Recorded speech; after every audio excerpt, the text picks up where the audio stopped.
Энергетик дегенде эле оюбузга мырзалар келет. Эмнегедир кооптуу жумуштарды аркылоо көпчүлүк айымдардын оюна келе бербесе керек. Бирок мырзалардан кем калбай түрдүү жумуштарды майын чыгара аткарган кыз келиндер да жок эмес.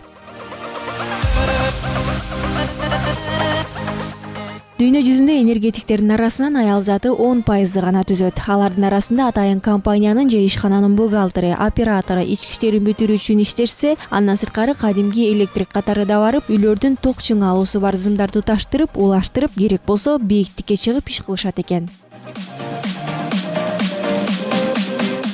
Ал эми Асел айым Кыргызстандагы Түндүк электро компаниясына ишенимдүүлүк жана коопсуздук жоосундар кызматынын жетектөөчү инженери болуп эмгектенет. Ал жогорку окуу жайында мына ушул жаатта жогорулаткан. Кызыгы анын атасы да, апасы да электр экенин айтат.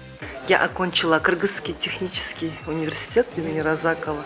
Исхак Разаков атындагы мамлекеттик техникалык университетинин энергетика тармагын аяктагам. Үй бүлөм энергетиктер болгон үчүн мен да ушул тармакты тандап алгам. Атам Кыргыз Республикасынын эмгек сиңирген энергетиги, апам да энергетик. Ошондуктан мен үчүн башканы окуйм деген деле ой келген эмес. Алардын жолу менен кеттим.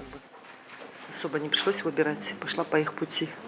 Каарманыбыз үчүн бул жерде иштөө сыймык экенин жашырган жок. Жумушу өзүнө жагарын айтып, ошол жердеги иштеген кызматкерлердин ишин аткарып, коопсуздукту карап, тейлеп турат деп айтсак болот. Жума сайын атайын кызматкерлердин ишмердүүлүгүн арттыруу үчүн экзамендерди уюштуруп, дасыккан адистер бизде болсо деген анын бирден бир тилеги экенин айтат. Я ведущий. Менин жумушум өтө кызыктуу. Канча иштесем да чарчабайм. Эч кандай деле оорчулугу жок. Мисалы, эртеңдерден баштап кызматкерлердин кандай иштеп жатканын текшерүүгө чыгабыз. Анткени кооптуу жумуш болгондуктан кызматкерлер жасаган иш туура аткарылышы керек. Спецпитанием.